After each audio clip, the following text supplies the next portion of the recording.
At sunrise, the porcupine leaves his burrow with two tiny babies following closely behind. The night's coolness fades quickly, and the savanna begins to breathe with heat. The father moves slowly but confidently, sniffing the ground for roots and fallen bark, precious food that keeps his family alive. The babies mimic every step, learning how to survive one day at a time. Every sound matters here. Every shadow could be danger, but hunger pushes them forward, deeper into the dry grass, where food is scarce and predators never sleep. Shadows move quietly through the tall grass. Two jackals approach, drawn by the scent of the porcupine babies. The mother freezes for a moment, then positions herself in front of her young. Her quills rise, turning her small body into a living fortress. The first jackal lunges. Instinct takes over. The mother spins her back toward the attacker, and the long quills strike deep into the jackal's muzzle. A sharp yelp fills the savanna as it pulls back, blood on its snout.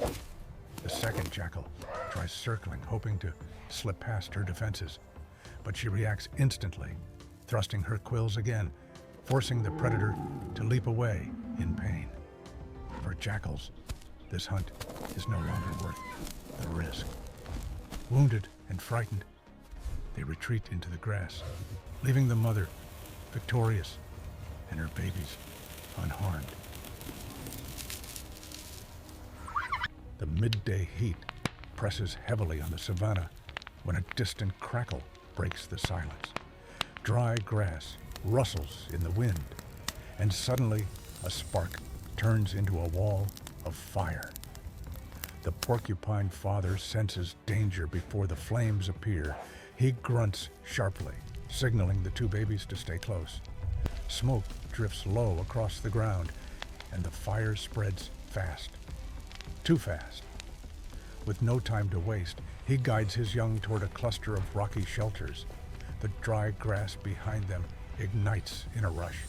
Flames racing across the plain with a deep roar. Heat scorches the air. Ash falls like black snow, but the father pushes forward, nudging the babies whenever they slow down. At last, they reach the stone crevice. The babies squeeze inside first, and the father shields the entrance, quills lowered, body tense. Outside, the fire sweeps past, a river of orange light. Inside the rocks, the porcupine family waits in silence, alive because they move in time. Morning sun warms the savanna as the porcupine father leads his two young to a patch of fresh roots. The family begins to feed calmly, unaware of the danger approaching.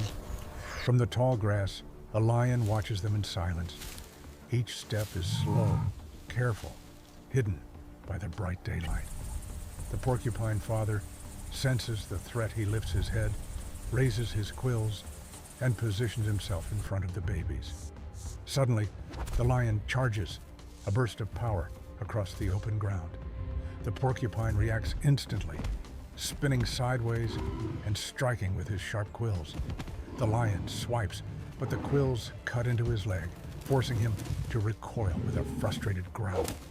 He circles once more, searching for an opening, but the porcupine stands firm, a wall of spines in the sun.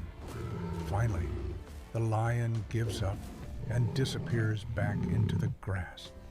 The danger passes, and the porcupine family returns to their meal, alive, because courage stood between them and a hunter.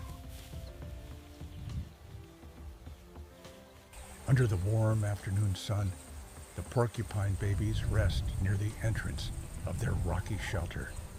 A small but venomous snake slithers closer, drawn by their scent. The porcupine father reacts instantly. He steps in front of the babies and spreads his quills wide, creating a wall of sharp spines. The snake strikes, fast and silent, but hits the quills first. Several long spines pierce its scales, stopping the attack. The snake writhes in pain, trying to pull free, its body twisting around the embedded quills. With one strong jerk, the porcupine shoves backward, forcing the snake to retreat. Wounded and frightened, the snake slips back into the grass. The porcupine returns to his young, victorious again, saved by the armor nature gave him.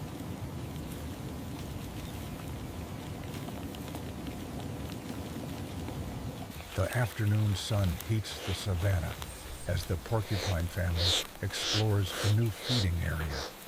The babies stay close, nibbling on roots, unaware of the danger watching from the treetops. A large male baboon spots them. For a hungry primate, a porcupine baby is an easy target, if he can avoid the quills.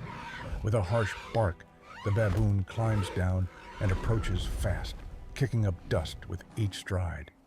The porcupine father reacts instantly, placing himself between the attacker and his young, quills rising like a living shield. The baboon lunges forward, fangs bared, trying to grab one of the babies. But the porcupine spins sharply, driving his longest quills straight toward the primate's chest. The baboon recoils with a scream, narrowly avoiding a full strike, but several quills scrape across his skin, stopping him cold. Angry, he circles again, beating the ground with his hands, but the porcupine stands firm, his entire body arched into a wall of spines. Realizing the risk isn't worth the reward, the baboon retreats with frustrated grunts, climbing back into the trees. Only then does the porcupine lower his quills. The babies huddle beside him, safe again, protected not by size, but by courage and nature's armor. The midday sun warms the savanna as the porcupine family rests near scattered rocks.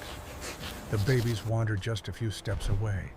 Digging in the soft soil, high above, a crowned eagle circles silently.